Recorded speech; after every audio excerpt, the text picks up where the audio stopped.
लक्ष्मी कहथिन गौरा से, सुनु गौरा वचन हमारी। आहे गौरा तोहरो सजनवा, मुल्लो बौरहवा खाए भांग धथुरवा ना। आहे गौरा तोहरो सजनवा, मिल्लो बौरहवा खाए भांग धथुरवा ना।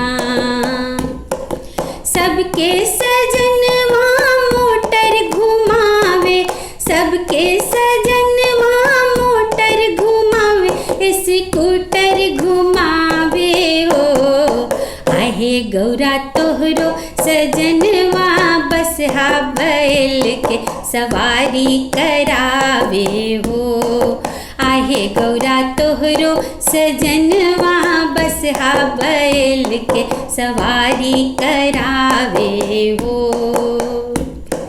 सबके सजनवा सिल्क पहनावे, सबके सजनवा सिल्क पहनावे, बनारसी पहनावे हो।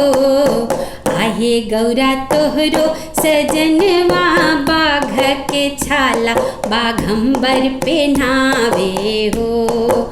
आहे गौरा तोहरो सजनवा, बाघ के छाला बाघंबर पहनावे हो। सबके सजनवा पूरी खिलावे, सबके सजनवा पूरी खिलावे, जिलेबी खिलावे हो।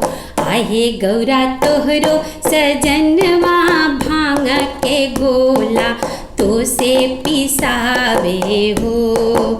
आहे गौरा तोहरो सजनवा, भांग के गोला तो से पिसावे हो। गौरा कहथिन लक्ष्मी से, के सुनु बहिनी वचन हमारी।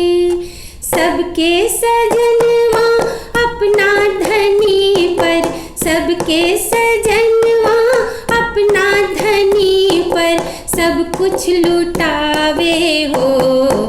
आहे सखी मोरो सजनवा, सगरे जगत में दानी कहावे हो। आहे सखी मोरो सजनवा, सगरे जगत में औघड़ दानी कहावे हो। आहे सखी मोरो सजनवा, सगड़े जगत पर सब कुछ लुटावे हो।